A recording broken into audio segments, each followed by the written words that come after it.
Welcome sports fans to the Mexican GP speedrun. FP1 saw record low viewership as a bunch of pretenders took to the cockpits, but once the main attractions returned it was back to Lando 6-1-9ing Oscar for the second round running. Qualifying commenced and Lando not only destroyed Oscar but the rest of the field, outpacing Leclerc in P2 by 2.5 tenths and Max nearly half a second off the pace. Piastri put his taco cart into a lowly P7 after Carlos gets demoted.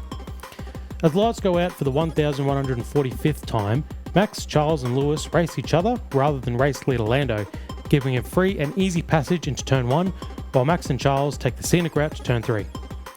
Further down the field, Oscar drops from 7th to 9th as his weekend somehow gets worse. Thanks, Zach. The one passing opportunity available was made even harder by the fact the DRS was of very low effect.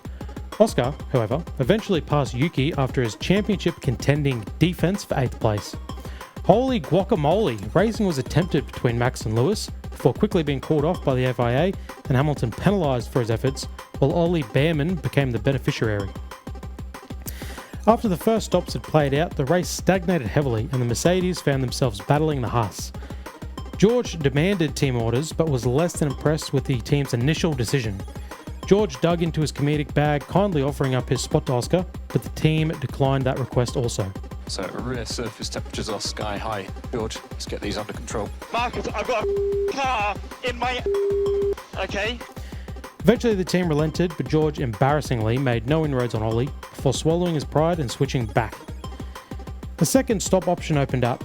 OP and Kimi pit at the same time. McLaren must have brought 23 Rey Mysterios to service their car as they managed to out-pit Mercedes and take the spot. Behrman and Russell are other takers of the stop OP now has his eyes on. Oscar catches and surprises George with a late but controlled manoeuvre, something not often seen in the world of Formula 1. Max and Oscar are simultaneously looking to make moves that will hamper Lando's progress in the championship before a phantom VSC was called right at the critical moment for both races, ensuring positions were held till the end. And the virtual safety car is deployed to neutralise the race. Lando ends up taking the tamales by 30.3 seconds over Charles, and with that takes the championship lead by 1 point, just as they had planned. After the race, all drivers had earned their siestas as temps hit a weekend high during the race, and the heat proved too much for some. Looking at you, George. Marcus, I've got a car in my... Okay.